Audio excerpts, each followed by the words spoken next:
Now, here's a dirty secret governments don't want you to dwell on. Inflation creates a windfall in taxes while making their debt cheaper. The federal government has seen taxes from corporations swell, but also the tax on gasoline, food, and anything else they take a piece of as the price rises. But if inflation isn't actually terrible for governments, they do at least profess to want to help Canadians struggling with affordability. What is the best way to do that? Sohaib Shahid is the Director of Economic Innovation at the Conference Board of Canada. Sohaib, great to have you with us.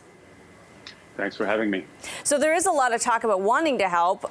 What would be are there some simple ways, I guess, for governments to take an approach to helping with inflation and high prices? Well, Amanda, if you look at what's been happening over the past few months, inflation has been, through the roof. And there are a few things the government can do.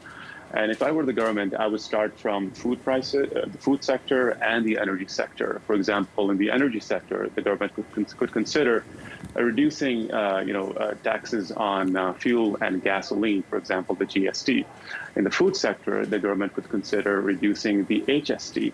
But that's not it. I think more targeted and more temporary support is needed. For example, providing some relief to low-income Canadians and also providing some tax support to seniors, but also to reduce corporate taxes on small businesses. Mm-hmm. But more broadly speaking, Amanda, I think what we really need to see is for the government to revisit its tax regime. For example, if you look at the capital gains tax, it is not tied to inflation. It does not account for inflation.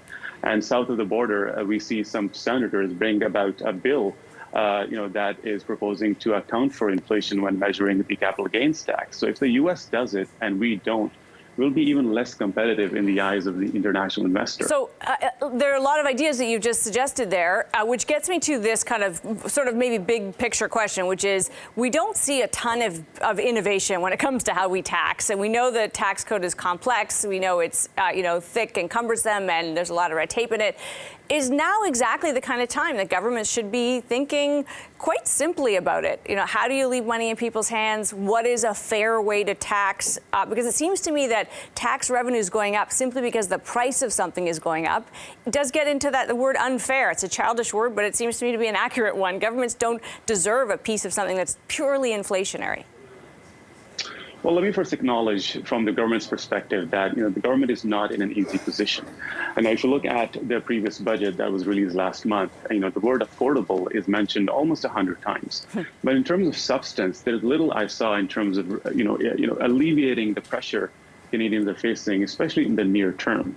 Now, what the government can do is some of the things that I mentioned earlier. And, if the government does indeed do those things, we won't be the only country doing that. The UK, back in March provided some targeted tax relief to its citizens. And, if that wasn't enough, tomorrow they might release a new mini budget in which they're helping their citizens to, make it easier for them to pay their energy bills.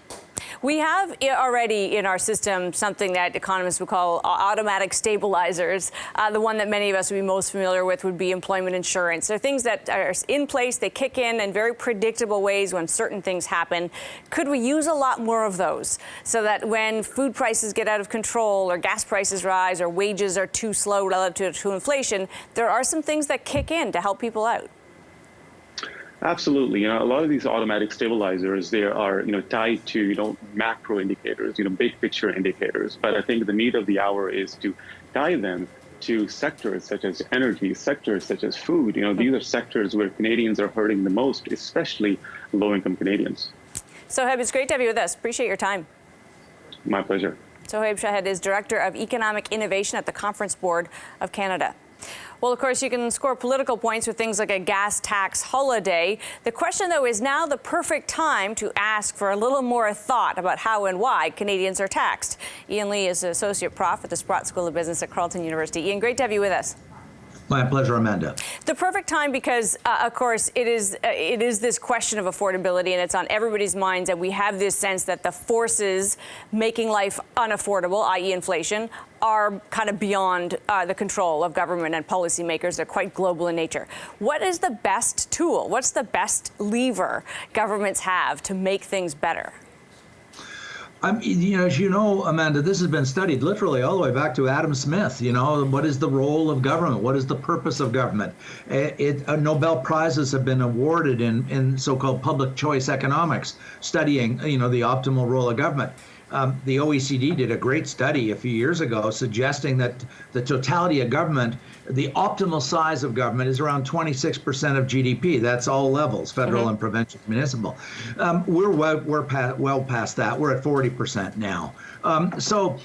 If you're asking in the short run, I think there's one answer. In the longer run, it's to try to find the sweet spot for total government spending, which is probably somewhat smaller than where it is now, because government, of course, is funded by taxes, and taxes reduce the discretionary income of individuals. But in terms of the short run, I think they don't have a lot of flexibility. I mean, they can reduce, as you mentioned, the gas tax, have a gas tax holiday, an HST holiday, carbon tax holiday, because this is affecting the lives of ordinary Canadians. So some of this gets complex to implement, but if we were starting from scratch, would you agree that we might think about taxing some things? And I think gas is a really good one, because we can see from the way it's being consumed right now, Ian, that it isn't super elastic. People use it because they need to use it, and whether it's $1 or $2, that's what they're going to pay, and that's painful.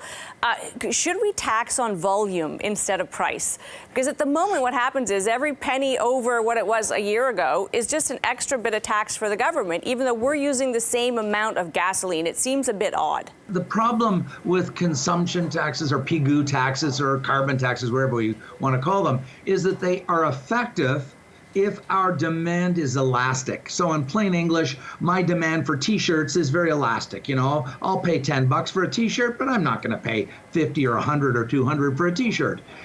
Energy is absolutely essential in the modern economy. Whether it's heating my house at minus 25 in the winter, no matter what the price, I'm going to pay it. I'm going to continue driving my car.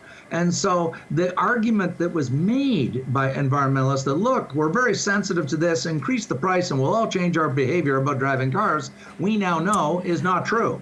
With price at $2 a liter, a large number of us, I'm one of them, continue to drive my car because I have to go to the grocery store or go to the hospital for blood tests or what have you.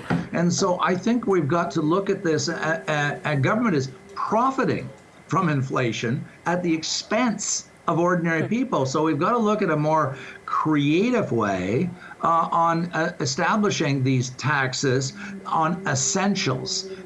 Ian, thanks so much for being with us. My pleasure, Amanda. Thanks very much. Ian Lee is an associate prof at the Sprott School of Business at Carleton University. Coming up, more and more businesses throw in the towel post-pandemic.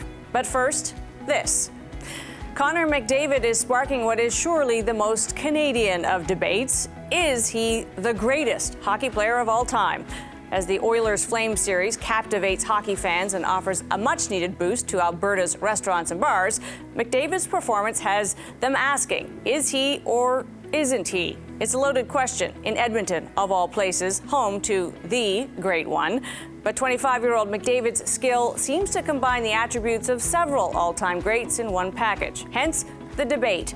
Maybe the safest, most Canadian thing to do is the suggestion of one commentator. Let's stay away from the word great. Let's just say he's the best. We're back after this.